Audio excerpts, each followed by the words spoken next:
सहनावतु सहनौ भुनक्तु सह वीर्यं करवावहै तेजस्विनावधीतमस्तु मा विद्विषावहै।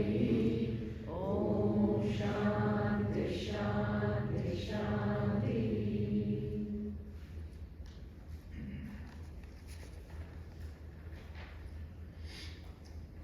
One of the most beautiful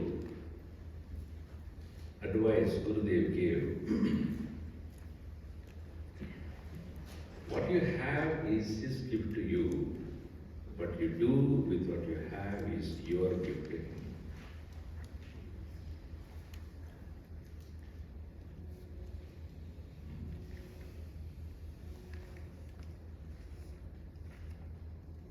Think. What you have is his gift. Bhagavan's gift, Lord's gift is what you have. What you do with that is your gift to God. I mean, this is a very, very subtle statement. Let us understand that what is a gift? That is given to you without you asking for it. If somebody is giving you a gift, that is something which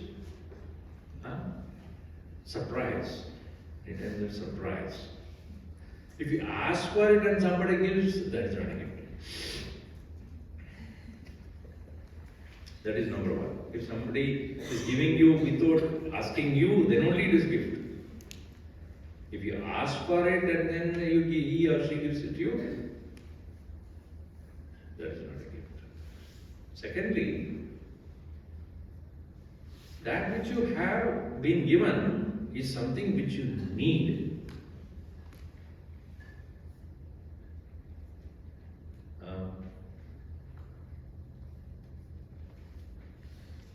And you cannot be without it. Then only you believe that is the greatest gift. If something that is given to you which you don't value it, or you don't find much use of that, what do? Go and return it. Sometimes you don't even open the pack. Send it as it is. That's why when somebody gives you a gift, you ask for the receipt also. So that I can go back and, I don't want this ticket. So the second aspect is that gift that is given to you is most precious, and it is more further precious only when you know the real value of it.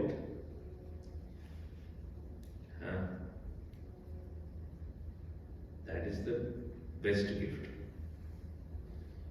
The third aspect of it is that which is given to you unasked, that is most incomparably precious one,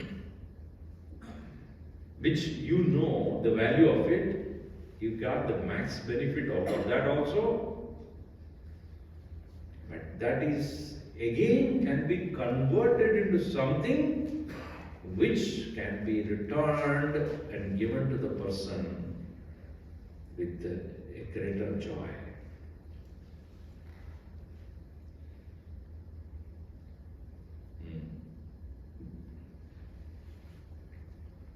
One person was going to his village after a long time. I had already away from that village over 25 years, where he grew up. He was very eager to go back and meet his old friends, school friends. And many of them have given to different parts of the country, of the world. He was not even aware who would be there, but he wanted to take a chance to see.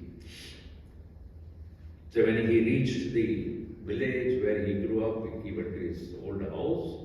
It was dilapidated, nobody was living there. And other neighborhood houses he saw, they were all either changed in their form or they are dilapidated and gone. Nobody was living there. He was a little sad about it.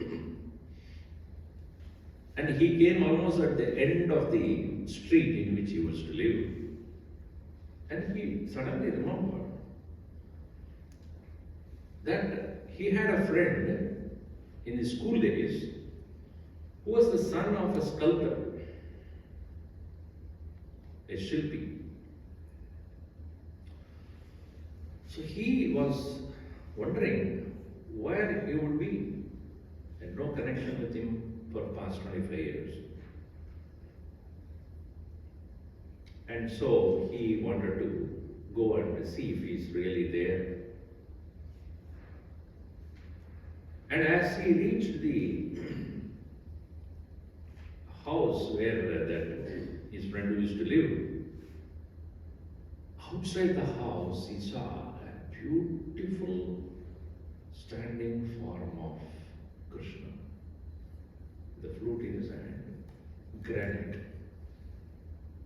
And he knew that his father, that his friend's father, was a great sculptor. And he had obviously no surprise that it is such a beautiful form. He was transfixed looking at it.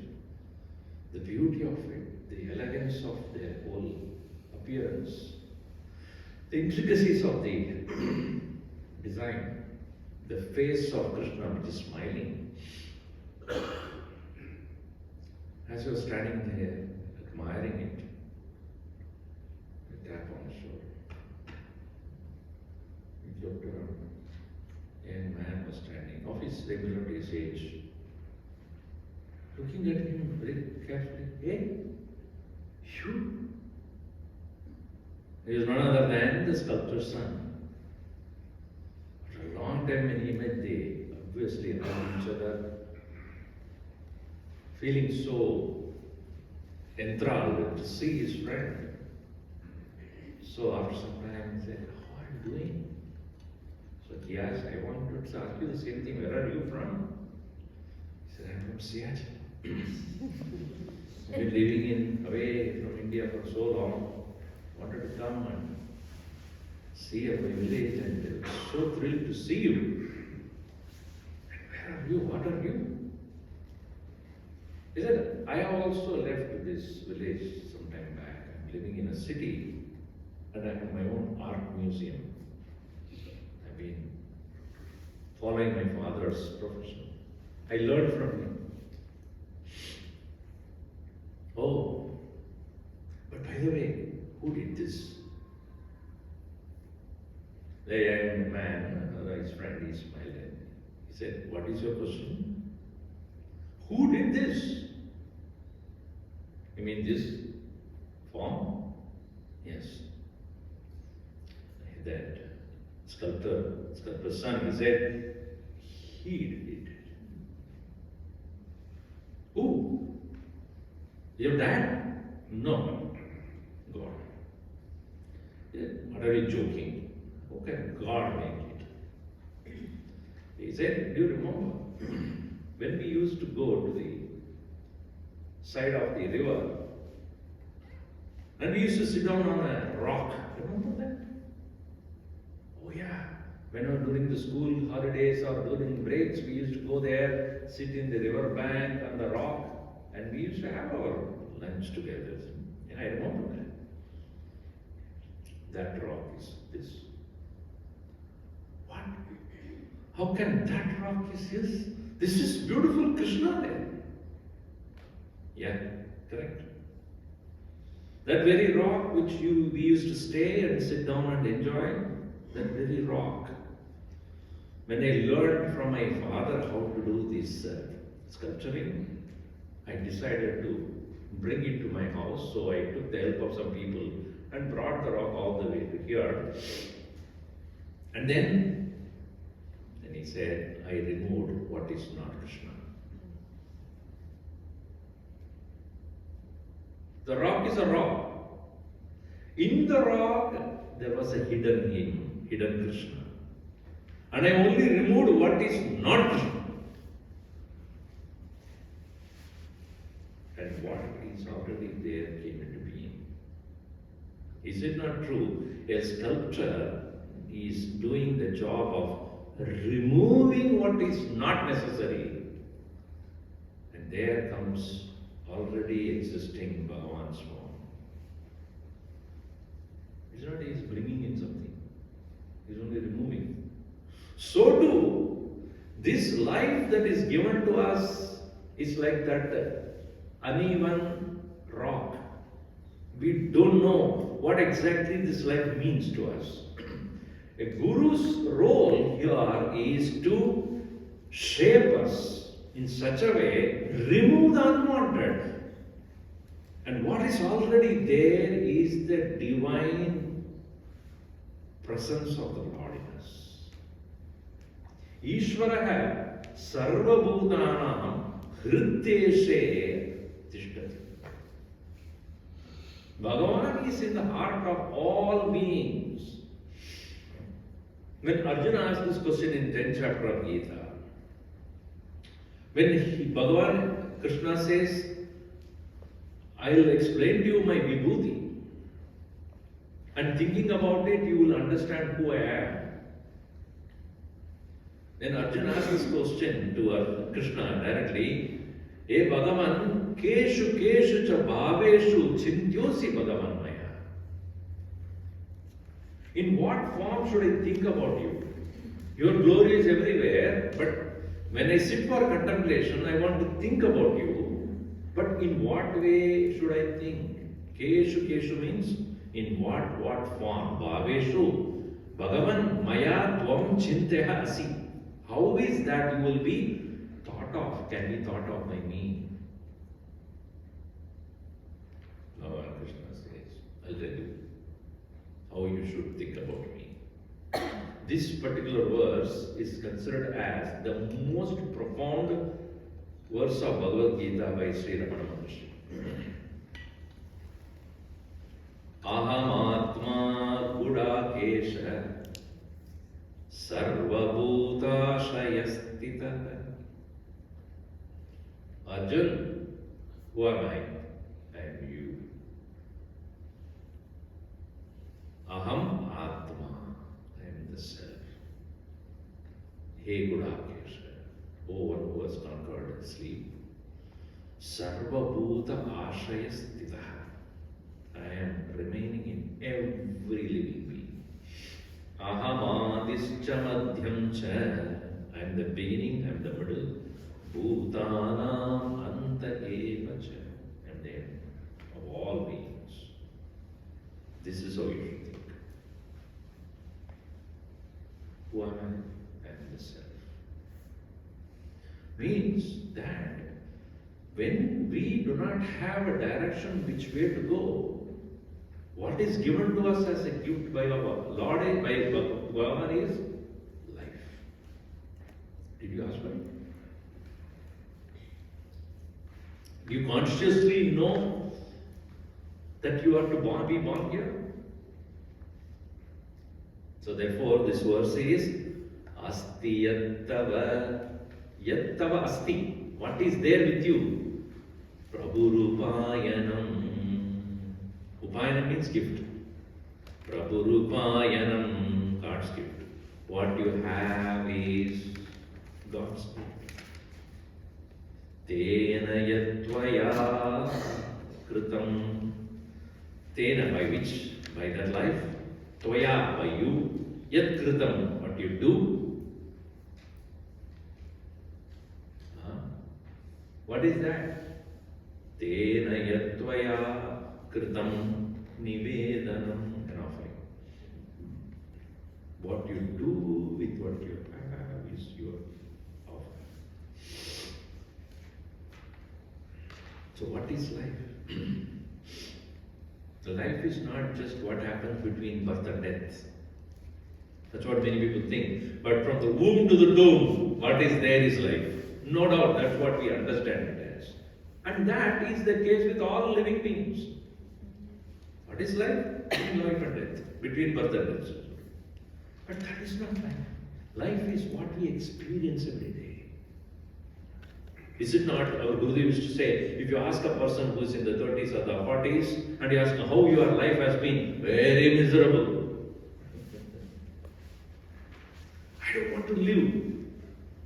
very miserable.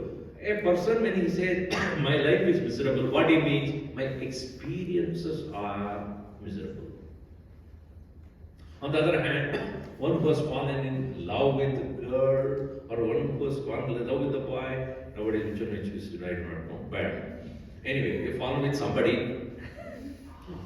life is romance. Life is love. That means his immediate past experiences have been very pleasant. Or if he has won a lottery or he has become successful in his profession, life is great. What determines that? Experiences. Isn't it?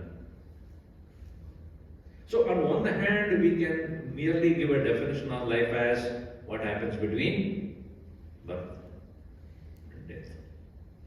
Or we can give the definition of life as set of experiences. Life is just nothing but a flow of experiences. Or somebody else would say, life is that your physical body is alive, is a living organism. A plant is a living organism, an animal is a living organism. That which has existence with emotions and feelings and thoughts and plans and so many things. So it is a living organism, it's called life. But Bhagavan Krishna's explanation is life is the eternal presence of God. Life never ends, body ends. Gurudev used to say, everybody dies, nobody dies. Everybody dies. Nobody dies. To substantiate this point, Bhagavan Krishna tells Arjuna, Natvevaham jatunasam natvam neme janadipaha nachevana bhavishyamaha sarve vayamadappara. Arjuna, you were not absent any time in the past. You will not be absent any time in the future. Who are you? You are not the one who is subject to birth and death. You are not supposed to be absent. You are always present. If I ask you here, how many of you are absent here, please? Anybody raise your hand? Anybody absent? Are you present or are you not? Now, if somebody is not here, also is present somewhere. Is it not true? He may not be here, your husband is not there, your wife is not there, the children are not here, but not absent. They are absent here, but present somewhere else. So too, even we may be absent in this body, but present somewhere else. If you are 40-year-old, 45 years back, where were you? Absent? Absence cannot bring presence. Non-existence can create existence. So you were present in some other form, in some other place, in some other way. So what Krishna says, Natu eva aham jatu na asam. Asam, meaning I was never absent, Arjuna. Not even you. Not even you were ever absent before. Nacha eva nabhavishyamah. Not even that, we will not be there in the future also. Sarve, all of us. Which means to say, life is not between birth and death. Life is not just a set of experiences. Life is not merely because the physical organism is alive. Life is an eternal presence. And that eternal presence is me. Think. That is the gift. What is given to you is that eternal presence. Asti yattava what you that have, Prabhuvayanam, God's own gift. Tena yatvaya, by that which Kritam Nivedanam, what you do is our offering. So what we do with our life is our offering to God. So that friend said, what was given to me was just a rock. What they made out of it is God. But I didn't do anything. I just removed what is not, and I found Him already there. Similarly, when we come to see ourselves as the eternal presence, and anything that is polluting this understanding, that I am subject to death, I am miserable, I am useless, I am a failure, I am bad, I am... When you keep on adding these kind of impurities in your thinking about yourself, you are actually gathering more and more dirt to that holy presence. When you start removing this, no, I am not what I think I am. What others think about me also I am not. Huh? We are always worried about what others think about us. When you go and ask somebody, I want to ask you something. What do you think of me? If he is an honest person, would say, really speaking, I'm not thinking about it.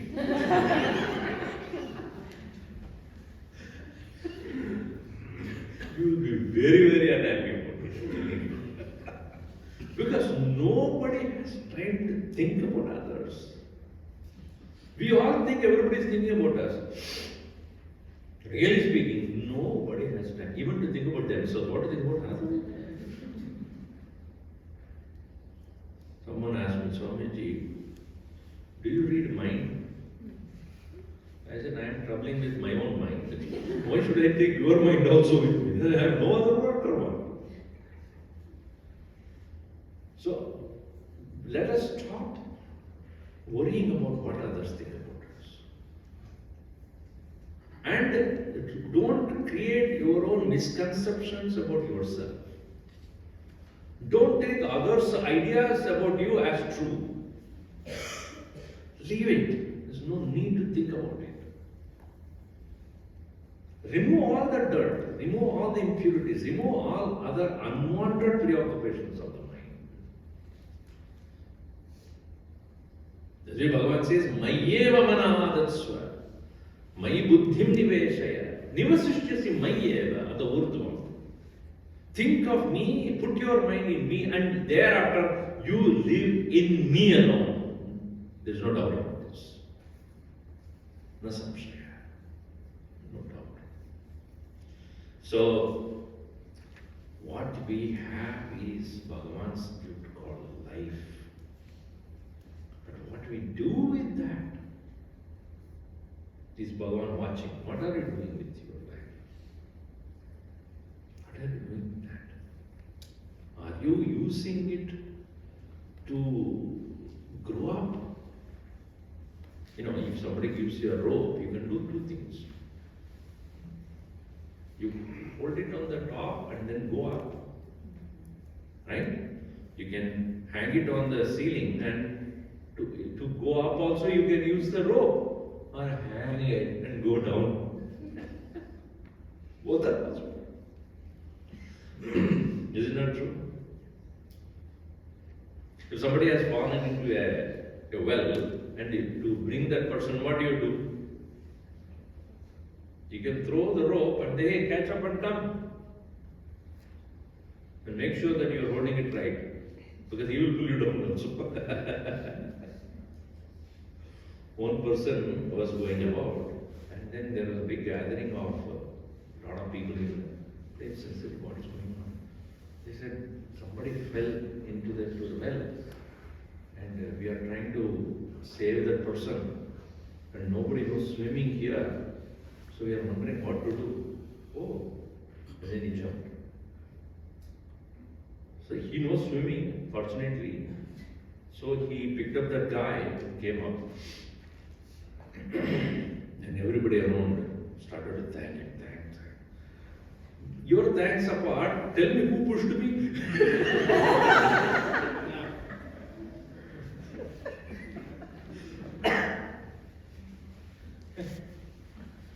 So you can, anyway, joke apart. The rope can be used to come up or to end. Similarly, life is given to us by the Lord for us to make ourselves better than what we have been. And finally, we make that life so divine that we reach Him. As a human being alone, we are capable of, at least we claim, capable of realizing Bhagavan, which others may have no choice to do that. That's why I said Manushyattvam is the first gift. Asti yattava prabhurupayanam tena yattvaya kritam nivedanam. So, now, how do we make our life useful? First thing is, as human beings, we are prone to be in the world of action all the time. Is it not? As human beings, we are active, working, and human beings alone can work. Karma is only possible by human beings, not others. All other living beings instinctively live, they don't intelligently do things. Human progress is because of their ability to work according to their own plans. Kar hai to karma hai. Other living beings do not have kar.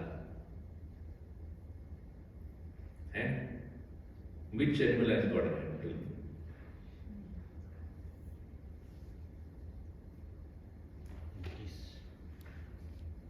Even when they have, they don't know how to use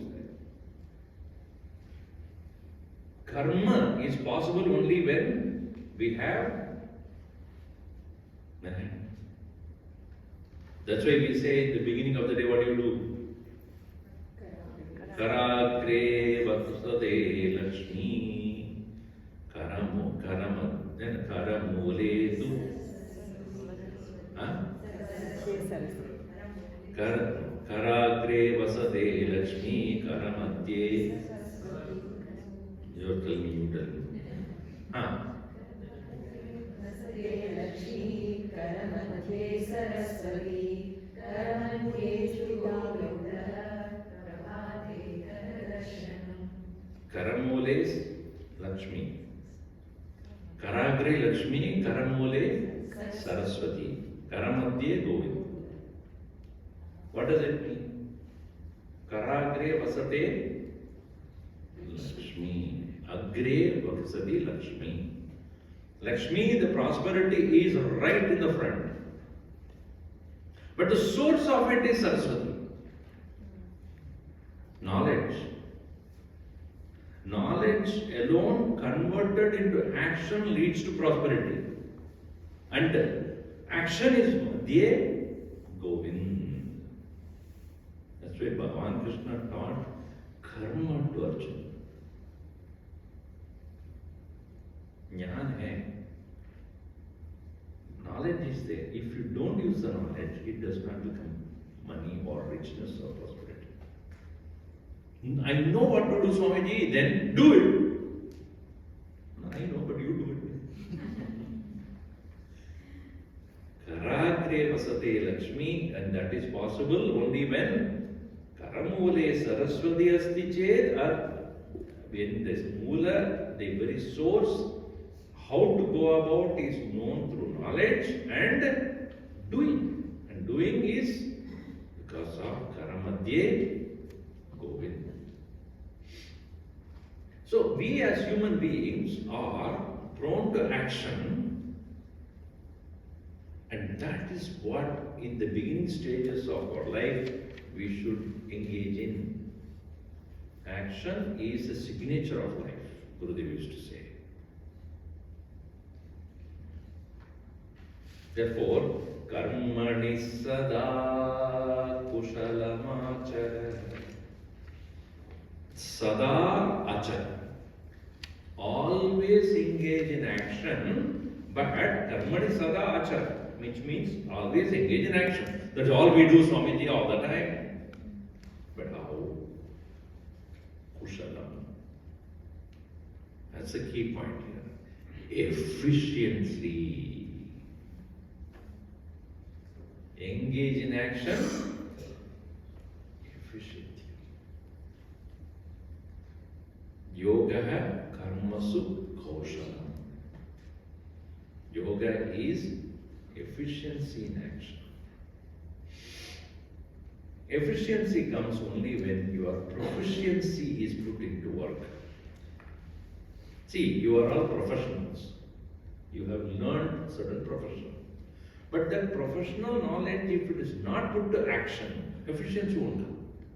I know, but if I don't do, it doesn't become an expression of your knowledge. When the knowledge is brought into the field of action, then the efficiency increases.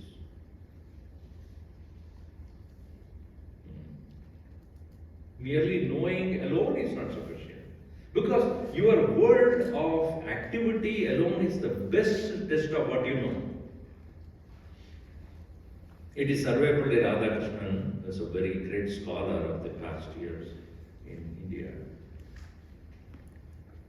He was the Vice President of India. And he was addressing the IIT graduates. And he said, my dear students, you all have graduated from this esteemed university today. Go to the world and get educated. So, graduation is not education. True knowledge comes only by experience. How much ever you know, whatever you know. Graduate you are. But what is knowledge? Correct knowledge is only when you test what you know in the field. So that test of knowledge gives you the ability to understand how to do things. That is efficiency. That is called kushalata. Karmani sada kushalamachara. So Arjun knew how to fight. He was an archer of his times, but what happened? When he stood in front of his own enemies and then suddenly started seeing his own gurus standing there, or uncle, or grandfather, gone.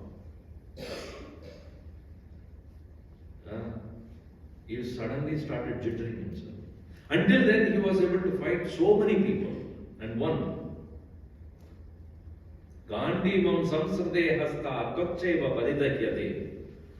That my Gandiva bow is falling away from my hand, the whole body is shaking, every pore of my body is trembling, my eyes are watering, and the body is heated up. I don't know what to do. It shows lack of efficiency. Proficiency was there. So, why at that point Arjun could not do? He didn't see the goal clearly. He thought that he is fighting enemies, but what he saw is not an enemy in his mind.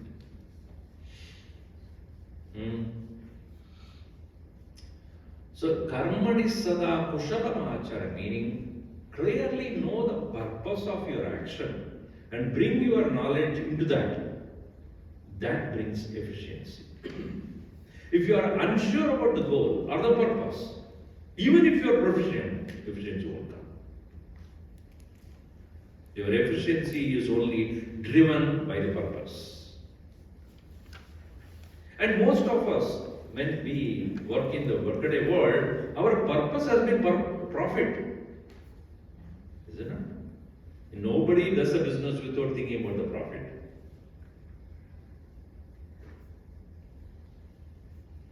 Everybody is driven by money, driven by prosperity, driven by profit. So, even a person who is driven by the desire to be prosperous or to be wealthy, etc., his efficiency comes only when he is clear. My purpose is this, let me go. That is why when children are, Swamiji, my child is not driven at all, he doesn't see the purpose. Give the purpose, he will get up. But here Bhagavan Krishna says, Arjun, your purpose of this war is not killing your enemies. The purpose of the war is establish what is dharma. I am not here to teach you how to kill people. I am not here to teach you kill your enemies. But I am telling you to do this war to establish what is righteous. Irrespective of who the enemy is, you should fight. That is why it is called Dharma Yuddha. The fight was for the right thing. It is your own uncle, your own teacher, everybody is right, but they are standing for a wrong purpose. Understand that? They are standing and supporting wrong things. Therefore, if you have understanding that the purpose of the war is dharma, then your knowledge of archery and fighting will become a beautiful, powerful weapon against them. They cannot stand your force. So, karmani sada kushalam achara. Engage in your action with efficiency. Because we as human beings are given the great gift of life as a human being, and we as human beings alone can engage in this world efficiently in every field that we take up, everything that we take up. But then, Swamiji, if karma action alone is to be done from morning till evening, till birth to death, we'll go keep doing that only. But is it not that karma also, action also come to an end at some point of time? You are right. Bhagavan Krishna says, you cannot end karma, the karma will end itself. When you have a higher purpose. If your purpose is profit, if your purpose is name, fame, power, position, etc., there is no end to karma. Because today you achieve this, tomorrow you can achieve more, day after you can achieve much more. Today, this much of bank balance you have, that's not sufficient. You go for more and go for more and more. When does the action really come to an end? When you know finally what you need to reach is not a product of action.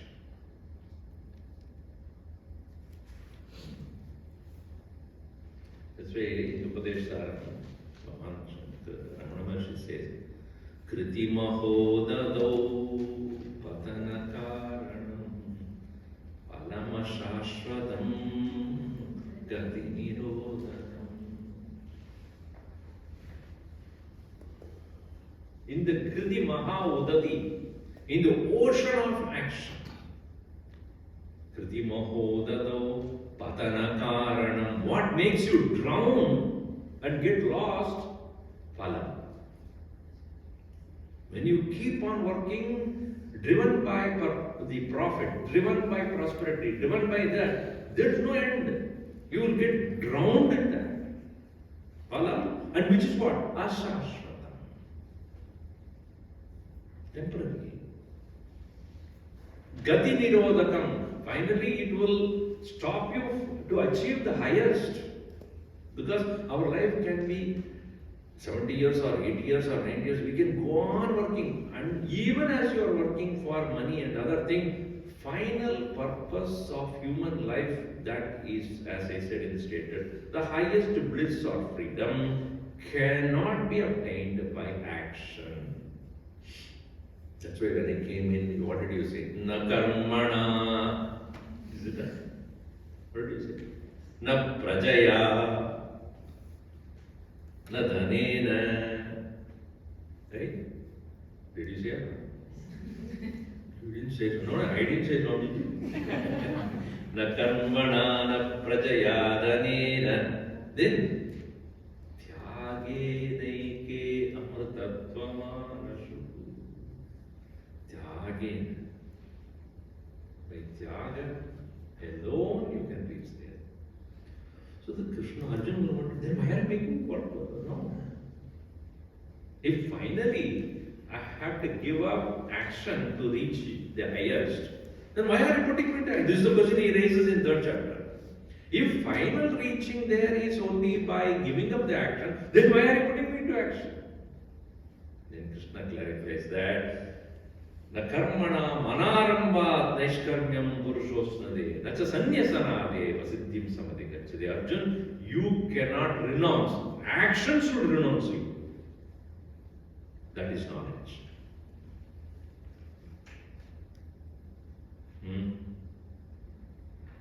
As you are engaging in this world efficiently, wherever, whichever be the profession you are doing, continue to do. Parallelly, develop your knowledge. About whom? About yourself. About your higher purpose. About Bhagavan. About the goal. About the final freedom. As you increase the knowledge about yourself and the highest goal, action will naturally start coming out of you. You see the end of knowledge, end of action, only in the fulfillment of knowledge. Sarvam karma akhilam partha jnane parisamapyate. All actions end in knowledge. If we are not parallelly pursuing knowledge and only engaging in the world of action, it will never end. Even when you are 80, 85, you keep working. Never end. And I always give this example. One man was at home and he owned the next house also. One day, middle of the night, it started to burn the next house. He got alarmed. He woke up, saw that it's got a fire is burning. So he woke up his three sons. Hey, come on, get up, all of you. You have to pour water and call the fire brigade. Do something, let's put it off. It's not very near, it's a little away. But because he owned that. So all of them, both these two children of his, they started to run here, then pour water, and then to the hose pipe and started. But one boy was standing there doing nothing, watching. I said, what's wrong with you? Come on. Daddy, I have to tell you something. What is there to tell? But it's a time for action. I know that. We have to put out the fire, no doubt. But do you remember what? That you sold the house last week? Yeah. Okay, let's wait for the fire brigade to come. No, he is relaxed. Why? It is no more his house. Knowledge. Akal mein aaya buddhi. The moment he knew that he doesn't own that anymore, not that he would not put off the, but not with the same agitation. Somebody might have insured the road, the new owner might have insured it, he will get the money, it doesn't matter. Now there is no more money. Why? This third son of his, he gave him Upadesh. Guru Upadesh. May you realize that it is not your house anymore. So when does knowledge, action end? Only in the correct knowledge. That's why Bhagavan says, Sarvam karma, all action, akhilam, jnane parisamapyate. Only in knowledge it will end. So as we are very busy doing our work, no doubt we have to do for taking care of the family and other things, no doubt. But as you increase your awareness about your own nature, you will come to recognize what are those actions which you need not do. Broadly speaking, actions are divided into four. Nitya, Naimittika, Kamya, Nishiddha. In Vedanta we say there are four kinds of actions. Nishiddha is what you should not do, which is abandoned by the scriptures, which are not to be done. Stealing, looting, thieving, cheating. These are the things which are Nishiddha even in any society for that matter. Except in California, you can loot up to $999. Nobody can catch you. You know that? Stupid it is. So Nishiddha. Nishiddha means to be, not to be done. While Nitya is what is to be done. Nitya karma is what should be done, and that should be done only by you. Nobody else. This is called Nitya karma, or called Kartavya karma. Kartavya means to be done.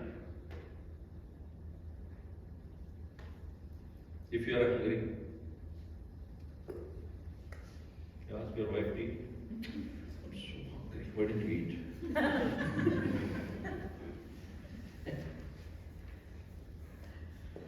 I mean, giving such a simple example of what is to be done by you, not just because you have to take care of the body, that's one thing. There are certain things that you have taken as your responsibility and you alone can fulfill that. I always tell this as an example. When you are going out of town, so you tell your colleague, hey, I have to finish some work. Can you do it for me? You can ask your colleague to do that. Would you go to your neighbor and say, I'm going out of town. Can you be the husband of my wife for just 5 days, please? Would you do that? You may, I don't know. But it's because you have taken the responsibility of being the husband. Being a husband, you have decided to be. You have taken that responsibility. You have taken the responsibility of being a parent of your children. You would ask somebody else to do the job. They may do it for temporarily, but not, it's your fault. So, kartavya. And again, he tells Arjun, you being a soldier, you being the warrior of this country, and you have been leading this country as a warrior, and you being the prince of this country, it is kartavya for you to do this war, not an option. Similarly, next one is naimittika. When I said nishiddha, not to be done, kartavya, to be done. Nimitta is whenever it happens, you do it. Not every day, not always. Whenever an occasion arises, you should be ready to do it. This is the third category. The fourth category is kamya. You choose to do because you desire to do it.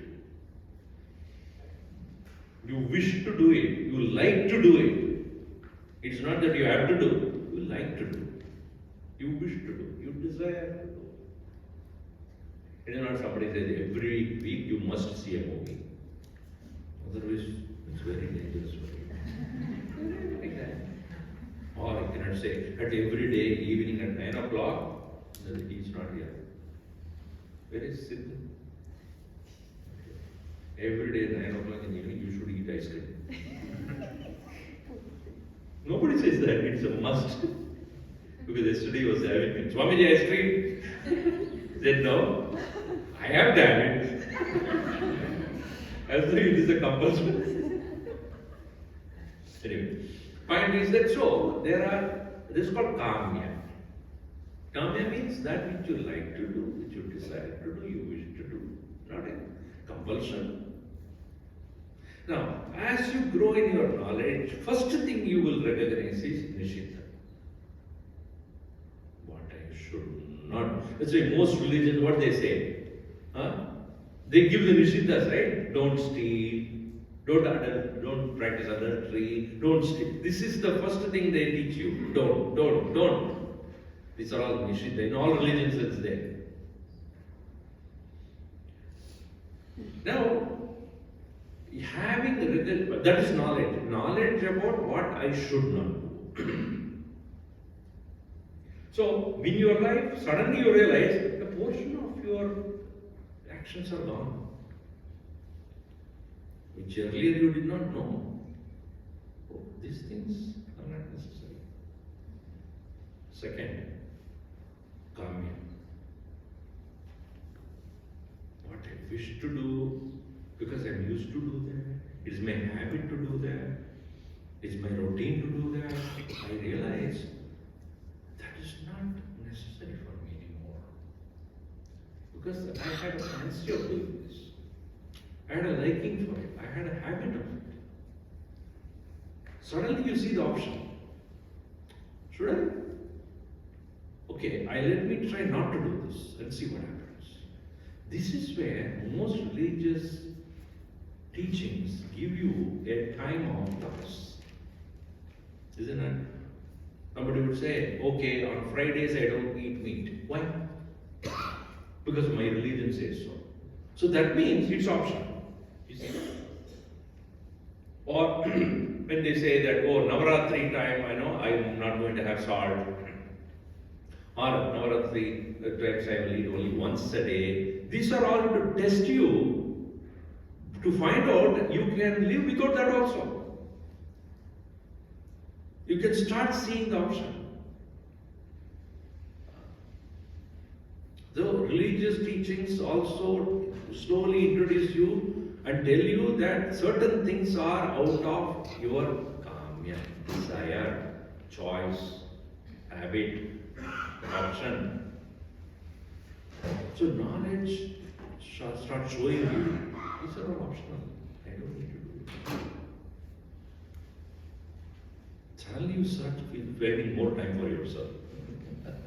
Many people say, Swamiji, समय ही नहीं मिल रहा है स्वामी जी। आप जो बता रहे हो तो उसको साधन करने के लिए क्या समय है? If you start looking what are the useless things that you do, or what are things which are optional, you'll find that you got some time. More time. Then you recognize that nitya karma, naimittika karma. What is to be done, what to be done whenever the occasion arises, or to be done, no matter what, your focus will be on that. That's why Bhagavan would say, Tasmat sarveshu kaleshu. At all times, remember me and do even the nitya karma. Sasmad asakta sadatam karyam karma samachara. What is to be done, do it. And that nitya karma or daily duties or duties you have taken as responsibilities of your life, you do it with joy and with no attachment to it.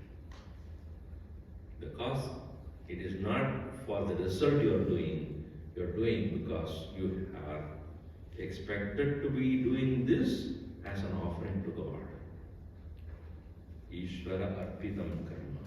Na ichchaya kritam. That becomes chitta shodhakam. It creates purity of mind. Mukti sadhakam. It leads you to liberation. Bhagavan Brahma put it very simply in one single line. So karmani sada kushalamachara tata samarpane. When you are offering to God, what happens is you suddenly become free. Because मैं भगवान के लिए किया, मेरे लिए नहीं, जो फल उसमें आ रहा है, उसमें what is the result of that, वो जो कर्म फल है वो भी उसका ही है. I just do my role, my the responsibility I fulfill with joy. Tata samarpane nivrittimashraya.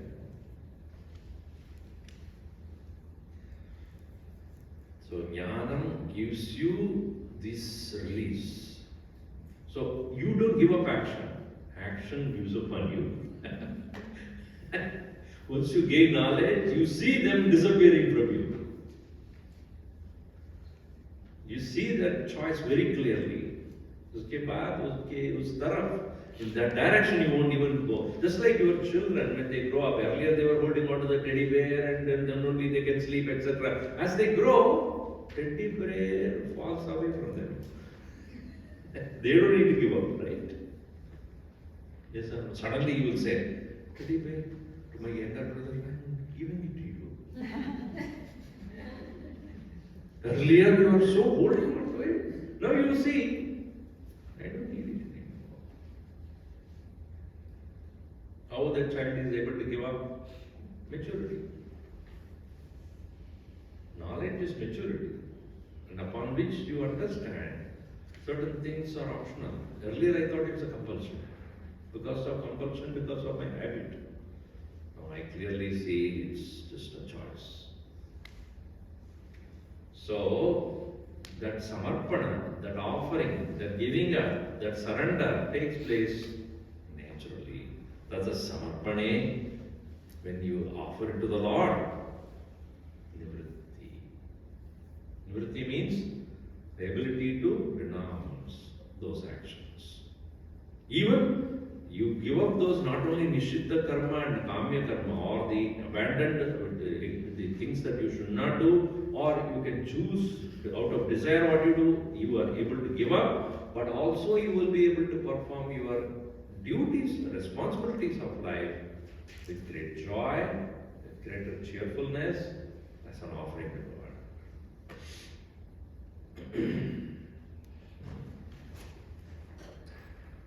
So do your actions with efficiency, and upon gaining of knowledge, you will be able to offer them to God and relax. Gurudev said, do the best, leave the rest. Do the best which you need to do. There are two meanings to it. Do the best in every action, leave it afterwards, leave the rest. Or do the best in things that you need to do, the rest of them you leave. Rest of them you don't bother. Like for example, when you are now after this session, what do you do? What do you do? What? From here, where do you go? Huh? For lunch. Right? Then after lunch, what do you do? Say something. Clean up. No, you sit in one corner and work on digesting the food. Do you? Swamiji, I just had my lunch. I'm very busy digesting. No. Having had your food, what do you think about it again? It's being done. You don't have to worry about that. Some people ask me this question, Swamiji, how is the food? I'll tell you tomorrow. I do not know what happens to this. I can only tell you tomorrow what happened to that. Anyway, when you eat the food afterwards, you don't sit and worry about what happened to it, right? If it is properly cooked and eaten properly with only the required quantity, then the rest of the things are happening. So, in other words, you do your part.